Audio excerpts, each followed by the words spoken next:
Everyone, मैं आशा करती हूँ आप सभी ठीक होंगे। मैं काजल धामी आप सभी का स्वागत करती हूँ आपके अपने चैनल पीपल टीचर में। अगर आप टीचिंग वैकेंसी का इंतजार कर रहे हैं तो यहाँ पे हम लोगों के सामने एक नोटिफिकेशन जो रिलीज हुआ है ये EMRS की तरफ से हुआ है, जो कि आपका एकलव्य मॉडल रेजिडेंशियल स्कूल है। अब देखिए इनकी तरफ से एक नोटिफिकेशन यहाँ पे रिलीज हुआ है जो कि 42 पेज का है। इसको मैं शॉर्ट में आपके साथ डिस्कस करूंगी, जिसके अंदर आपकी टीचिंग और जो आपके नॉन टीचिंग पोस्ट होते हैं इनसे रिलेटेड आपका डिटेल यहाँ पे नोटिफिकेशन रिलीज किया गया है कि कितनी यहाँ पे पोस्ट आपकी रिलीज होगी। इसके अलावा आपकी यहाँ पे एजुकेशन क्वालिफिकेशन क्या होनी चाहिए अगर आप इस फॉर्म को फिल करना चाहते हैं। तो देखिए यहाँ पे अगर मैं टीचिंग पोस्ट की बात करूँ तो टीचिंग पोस्ट में आपकी जो वैकेंसी निकली है, सबसे पहले आपका प्रिंसिपल पोस्ट के लिए निकली है, जिसकी मैक्सिमम एज लिमिट जो है आपकी 50 बताई गई है, मतलब 50 से ज़्यादा नहीं होनी चाहिए। साथ ही साथ यहाँ पर अगर आपको प्रिंसिपल पोस्ट के लिए अप्लाई करना है तो आपका मास्टर डिग्री तो होना चाहिए। इसके अलावा यहाँ पे आपके पास बीएड भी मांगा गया है, तो ये चीज़ें आपको पता होना चाहिए। साथ ही साथ कुछ यहाँ पे एज का एक्सपीरियंस मांगा गया है जो कि आप डिटेल में नोटिफिकेशन में देख सकते हैं। इसके अलावा अगर हम इसकी वैकेंसी की बात करें कि प्रिंसिपल पोस्ट के लिए टोटल कितनी वैकेंसी आई है, तो प्रिंसिपल पोस्ट के लिए यहाँ पे 740 वैकेंसी यहाँ पे देखने को आपको मिल जाएगी। सेम आपका यहाँ पे वाइस प्रिंसिपल के लिए भी 740 पोस्ट आपकी निकली है, जो कि आपको यहाँ पे बताई गई है।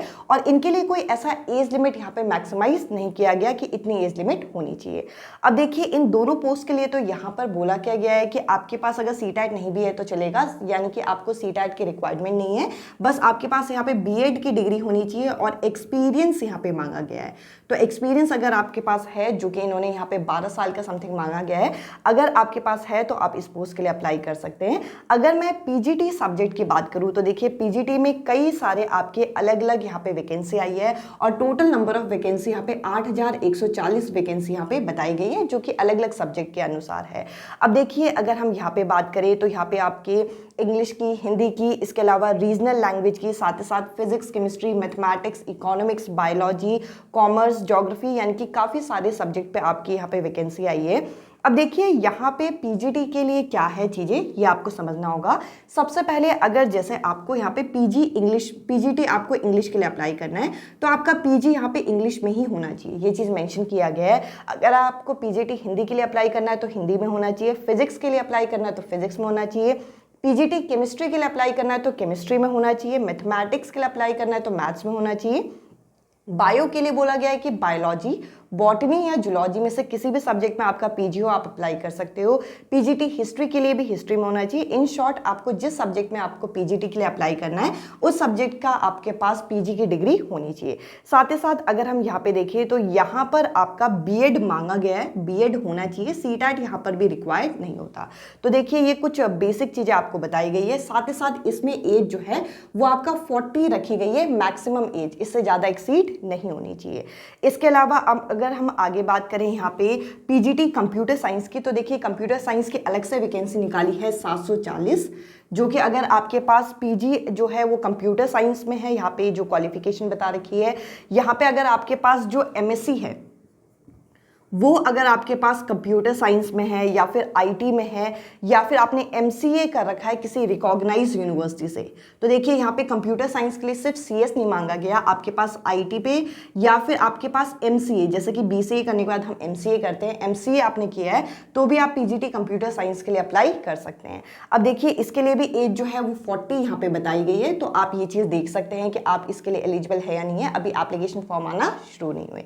अब इसके अलावा यहाँ पे अगर हम बात करें आगे यहाँ पे टीजीटी के लिए, जैसा आपका पीजीटी के लिए कई सारे सब्जेक्ट की निकली थी वैसे यहाँ पे टीजीटी के लिए भी निकली है, जैसे कि आपका इंग्लिश, हिंदी, जैसे कि रीजनल लैंग्वेज, इसके अलावा यहाँ पे मैथमेटिक्स, साइंस, सोशल साइंस। अब देखिए यहाँ पे सब्जेक्ट कॉम्बिनेशन का दिक्कत हो जाता है यहाँ पे टीजीटी में। इसके अलावा टीजीटी में आपके पास बीएड और सीटेट पेपर 2 ये आपका मैंडेटरी है कि ये चीज़ें आपके पास होनी चाहिए।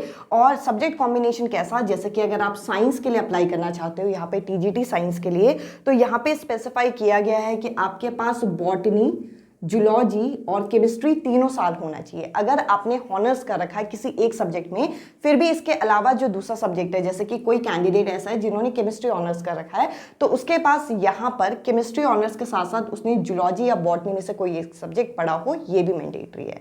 इसके अलावा अगर हम यहाँ पे मैथ्स की बात करें तो मैथमेटिक्स में होना चाहिए आपका, जैसे कि ग्रेजुएशन है यहाँ पे हिंदी की बात करें तो हिंदी में और इंग्लिश की बात करें तो इंग्लिश में। ये चीज़ स्पेसिफाई की गई है नोटिफिकेशन में। अगर आप फॉर्म फिलअप भी करेंगे तो भी आपका फॉर्म तो एक्सेप्ट हो जाएगा, डॉक्यूमेंटेशन के टाइम में आपको प्रॉब्लम हो सकती है। इसके अलावा देखिए यहाँ पे आर्ट्स टीचर के लिए भी निकला है। अगर हम टीजीटी में जो एज लिमिट है इसकी बात करें तो इनके लिए यहाँ पे 35 वर्ष रखा गया है, 35 रखा गया है। साथ ही साथ आप यहाँ पे आर्ट्स टीचर के लिए भी देख सकते हैं। आर्ट्स टीचर के अलावा यहाँ पे फिजिकल एजुकेशन टीचर की भी वैकेंसी निकाली गई है। आई होप अगर आप यहाँ पर इस वैकेंसी के लिए एलिजिबल हैं और किसी और एग्जाम के लिए तैयारी कर रहे हैं, जैसे कि यहाँ पे आप DSSB के लिए तैयारी कर रहे हैं और आप चाहते हैं कि आप अपना एक तरीके से अपने आप को चेक करने के लिए भी ये पेपर दें, तो जब आपका इसका फॉर्म निकलेगा आपको ये पेपर जरूर देना चाहिए। अगर आपका सिलेक्शन हो जाता है वो तो बहुत अच्छी बात है, अदरवाइज आपको एक एग्जाम का पैटर्न भी पता चलेगा। तो ये हमारे सामने एक नोटिफिकेशन यहाँ पे रिलीज किया गया है जो कि जैसे कि मैंने कहा 42 पेज का, जिसमें यही सब चीज़ें आपको डिटेल में दे रखी है। अभी एप्लीकेशन फॉर्म जो है वो फिलअप होना स्टार्ट नहीं हुए हैं। आप चाहें तो इसके अकॉर्डिंग अपनी तैयारी कर सकते हैं। इस वीडियो में इतना ही। इस वीडियो में मुझे ये जो EMRS की वैकेंसी निकली थी ये आपके साथ डिस्कस करना था। साथ ही साथ अगर आप यहाँ पे CTET, DSSB या फिर आप यहाँ पर जो बिहार फेज की आपकी वैकेंसी निकली है इनके लिए आप तैयारी कर रहे हैं, तो यहाँ पर जो प्यूपिल टीचर है हमारा चैनल, इसका एप्लीकेशन प्ले स्टोर पर आ गया है। आप चाहें तो वो डाउनलोड करके वहां पे जो कोर्सेस हैं आप उन कोर्सेस को देख सकते हैं। इस वीडियो में इतना ही। अब मैं आपसे मिलती हूं अगली वीडियो में अगले टॉपिक के साथ। Bye bye, take care.